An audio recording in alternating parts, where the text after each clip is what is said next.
तेजस्वी जो है एक रणनीतिकार हैं अच्छे, और उनको लालू यादव का आशीर्वाद है, इसलिए वो नेता है। तेज प्रताप माफी मांगे और ऐश्वर्या से माफी मांगे, और किसी से माफी मांगने की जरूरत नहीं है, क्योंकि जिंदगी तबाह जो है वो ऐश्वर्या की हुई है। तेज प्रताप जो है आज के डेट में किसी भी तरीके से तेजस्वी से वो कम नहीं है। मैंने देखा है कि जन स्वराज पार्टी के जो प्रशांत किशोर हैं, वो चाहे वो तेजस्वी यादव हो, चाहे वो लालू यादव हो, हर कोई मुसलमान को अपने खेमे में लाने की भरपूर कोशिश कर रहा है। ठीक है, तो आप इसको किस तरीके से देखते हैं? हम खासतौर पे मेरा सवाल आपसे तेज प्रताप और तेजस्वी के को लेकर है कि उनका क्या भविष्य देख रहे हैं आप इस चुनाव में? देखिए, तेज प्रताप तो बिल्कुल कन्फाइंड है अपने महुआ सीट को लेकर के। वो बाहर में एक दो कैंडिडेट उन्होंने दिया है, लेकिन वो लोग जीत नहीं पाएंगे।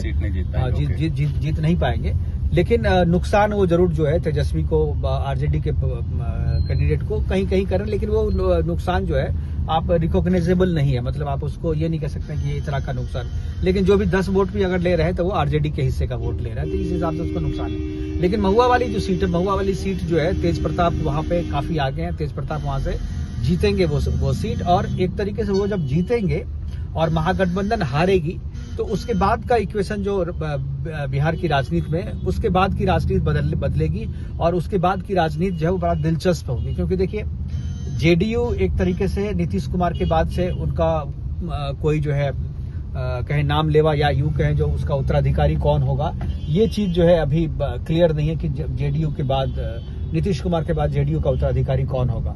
वो चीज यहाँ पर जो आरजेडी है, आरजेडी में दावेदार बहुत है। लालू यादव के 9 बच्चे जो हैं सब अपने आप को दावेदार कर रहे हैं, लेकिन तेजस्वी को एक कहे जो लालू प्रसाद यादव ने आगे करके उनके हवाले पूरी पार्टी को कर दिया है, जिसका विरोध तेज प्रताप कर नहीं रहे थे। लेकिन तेज प्रताप को जब पार्टी से अलग कर दिया गया, परिवार से अलग कर दिया गया, तो अब वो बागी हो चुके हैं। पहले तो लग रहा था कि नहीं, वो परिवार का ड्रामा है, बाद में हो जाएंगे, लेकिन अब जो है ऐसा कुछ भी नहीं है, और तेज प्रताप जो है अलग हो चुके हैं।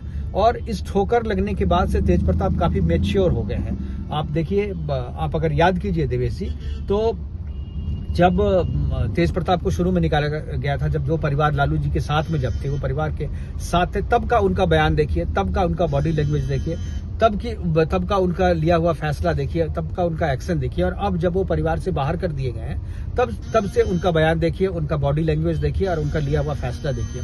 उनका हर एक स्टेटमेंट जो है पॉलिटिकल वेटेज है उसमें, और इस बात से लालू यादव और खासतौर पर तेजस्वी यादव जो काफी डरे हुए हैं, क्योंकि यादव का जो एक गवई अंदाज है कि लालू को केवल इसलिए नहीं पसंद करते थे कि लालू यादव के, लेकिन लालू का एक गवई अंदाज है, जिसके कारण आरजेडी में माई समीकरण अभी तक बना हुआ है, और वो अंदाज आपको तेजस्वी में नहीं दिखेगा। तेजस्वी में वो लालू का कुछ भी नहीं है। तेजस्वी जो है एक रणनीतिकार हैं अच्छे, और उनको लालू यादव का आशीर्वाद है, इसलिए वो नेता है। लेकिन तेज प्रताप में वो गवई अंदाज है। लालू का अगर आपको अक्स देखना है, तो वो अक्स जो है आपको तेज प्रताप में दिखेगा, और उनके जो वोटर है वो उसमें। इसलिए आरजेडी जब महागठबंधन जब हारेगी, उसके बाद आरजेडी में भी फूट होगी, और आरजेडी जो टूटेगा, तो उसका एक हिस्सा जो है डेफिनेटली तेज प्रताप के साथ भी आएगा। और तेज प्रताप की पार्टी जो है, मुझे लगता है कि आने वाले टाइम में वो पार्टी बड़ी होगी, और जो बड़े नेता हैं, क्योंकि क्षेत्रीय पार्टी जो है वो नाम पे ही चलता है, नेता के नाम पे ही चलता है, तो लालू यादव के बेटे के रूप में जो लिगेसी जो पार्टी की है, वो मुझे लगता है तेजस्वी से धीरे धीरे खत्म होकर वो तेज प्रताप की तरफ शिफ्ट कर सकता है। जी हाँ, क्योंकि मेरा सोचना काफी अलग था तेज प्रताप के बारे में, लेकिन अब मुझे लगता है कि उनके बॉडी लैंग्वेज में उनका जो स्टेटमेंट देने का तरीका है, उसमें काफी गंभीरता आई है। और ये जो कॉम्बिनेशन है, एक गवई प्लस गंभीरता, ये बहुत ही लगता है क्रिटिकल रोल पे प्ले करने वाला है। डेडली कॉम्बिनेशन है। देखिए, वो उनको लग रहा है वो इस बार अपने अस्तित्व की लड़ाई लड़ रहे हैं। वो चुनाव नहीं लड़ रहे, वो अपने अस्तित्व की लड़ाई लड़ रहे हैं। और उन्होंने एक बात की को मानना पड़ा कि एक चीज में उन्होंने ईमानदारी जताई, और उनकी थोड़ी सी जो पर्सनल लाइफ में जो उन्होंने जो गलती की, क्योंकि वो कोई बच्चे नहीं थे। जो ऐश्वर्या से जो उनकी शादी हुई, तब उनको पता था कि मेरा अफेयर किसी और के साथ में है, लेकिन परिवार के दबाव में, लालू के दबाव में जो है, और मैं तो ऐश्वर्या के माता पिता को भी कहूंगा दोषी, क्योंकि जो ऐश्वर्या के जो माता पिता है वो पॉलिटिक्स में है।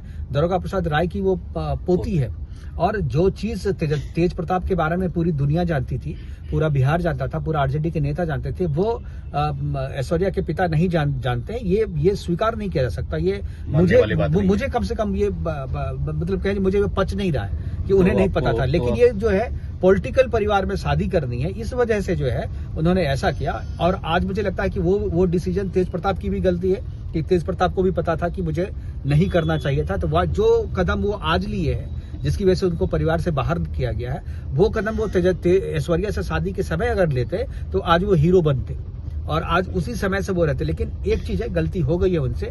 अगर वो आज सार्वजनिक तौर, जैसा कि आप भी कह रहे थे कि अगर वो सार्वजनिक तौर पे आकर के आज तेज प्रताप माफी मांगे और ऐश्वर्या से माफी मांगे, और किसी से माफी मांगने की जरूरत नहीं है, क्योंकि जिंदगी तबाह जो है वो ऐश्वर्या की हुई है। तो ऐश्वर्या से वो आज वो सार्वजनिक तौर पे अगर आकर के माफी मांग लेते हैं कि मुझसे गलती हो गई, मैंने तो उनका इंप्रेशन काफी बदलेगा। मैंने परिवार के दबाव में या माता पिता के दबाव में आकर के मैंने ये शादी की और मुझे नहीं करना चाहिए था, मैं इसके लिए आपसे माफी मांगता हूं और आप मुझे माफ कर दें।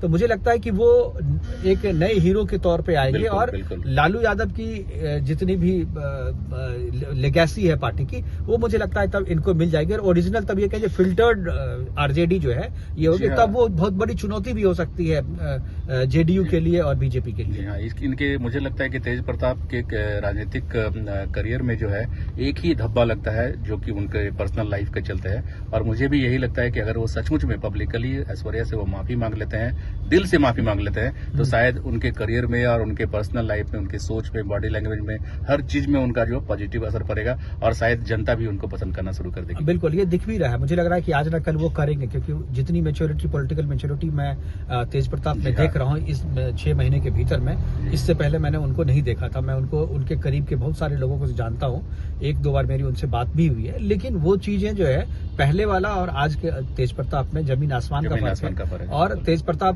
जो है आज के डेट में किसी भी तरीके से तेजस्वी से वो कम नहीं है। उनके पीछे भी लोग अब हैं और उनकी भी ब्रांडिंग हो रही है। आप देखें सोशल मीडिया पे जिस तरीके से वो अपने आप को ब्रांड कर रहे हैं, नेता के रूप में एस्टैब्लिश कर रहे हैं। लोगों को लगता था कि लालू से अलग हो जाने के बाद, परिवार से अलग हो जाने के बाद वो खत्म हो जाएंगे, वो गिड़गिड़ाएंगे कि मुझे वापस ले लो, मेरा करियर बचा लो। लेकिन मुझे लगता है कि नहीं, तेज प्रताप जो है एक नए अवतार में जो है इस बार सामने आ रहे हैं।